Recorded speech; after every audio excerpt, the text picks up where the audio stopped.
ओम नमः शिवाय। जय माँ पार्वती।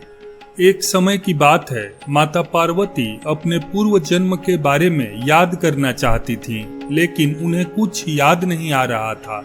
ऐसे में भोलेनाथ देवी पार्वती से कहते हैं कि हे पार्वती, तुमने मुझे प्राप्त करने के लिए 107 बार जन्म लिया था, लेकिन तुम मुझे पति के रूप में न पा सकी। लेकिन 108वें जन्म में तुमने पर्वतराज हिमालय के घर जन्म लिया और मुझे वर के रूप में प्राप्त करने के लिए घोर तपस्या की।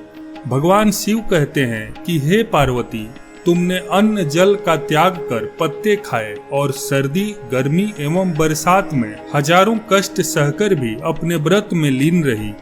तुम्हारे कष्टों को देखकर तुम्हारे पिताजी बहुत दुखी थे। तब नारद मुनि तुम्हारे घर पधारे और कहा कि मुझे भगवान विष्णु ने भेजा है। भगवान विष्णु आपकी कन्या से अत्यंत प्रसन्न हैं और वह उनसे विवाह करना चाहते हैं। मैं भगवान विष्णु का यही संदेश लेकर आपके पास आया हूँ। नारद जी के प्रस्ताव को सुनकर पार्वती के पिता खुशी से भगवान विष्णु के साथ विवाह के लिए तैयार हो गए। नारद मुनि ने भी भगवान विष्णु को यह शुभ संदेश सुना दिया। लेकिन जब यह बात पार्वती को पता चली तब वह बहुत दुखी हुई। पार्वती ने अपने मन की बात अपनी सखी को सुनाई।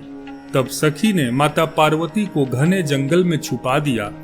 जब पार्वती के गायब होने की खबर हिमालय को पता चली तब उन्होंने खोजने में धरती पाताल एक कर दिया, लेकिन पार्वती का कहीं पता नहीं चला, क्योंकि देवी पार्वती तो जंगल में एक गुफा के अंदर रेत से शिवलिंग बनाकर शिव जी की पूजा कर रही थी।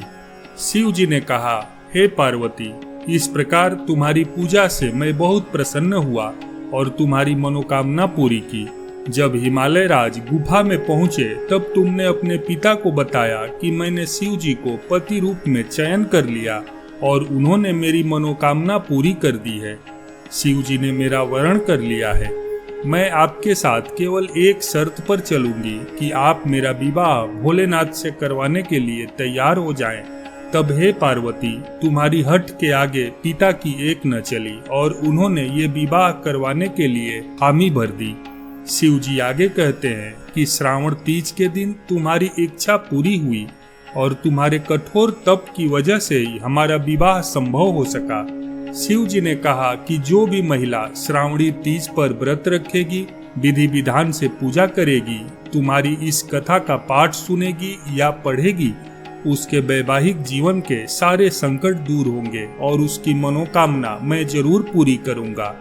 भगवान शिव देवी पार्वती से कहते हैं, हे पार्वती, इस हरियाली तीज को जो भी निष्ठा के साथ करेगा, मैं उसको मनोवांछित फल प्रदान करूंगा। उसे तुम जैसा सुहाग मिलेगा। तब से कुंवारी कन्याएं अच्छे वर की कामना हेतु यह व्रत रखने लगी। वहीं सुहागिन महिलाएं अपने पति की लंबी उम्र के लिए इस व्रत को रखती हैं। भविष्य पुराण में देवी पार्वती ने खुद बताया है कि हरियाली तीज का व्रत करने पर महिलाओं को सुहाग और सौभाग्य की प्राप्ति होती है। हरियाली तीज व्रत कथा समाप्त।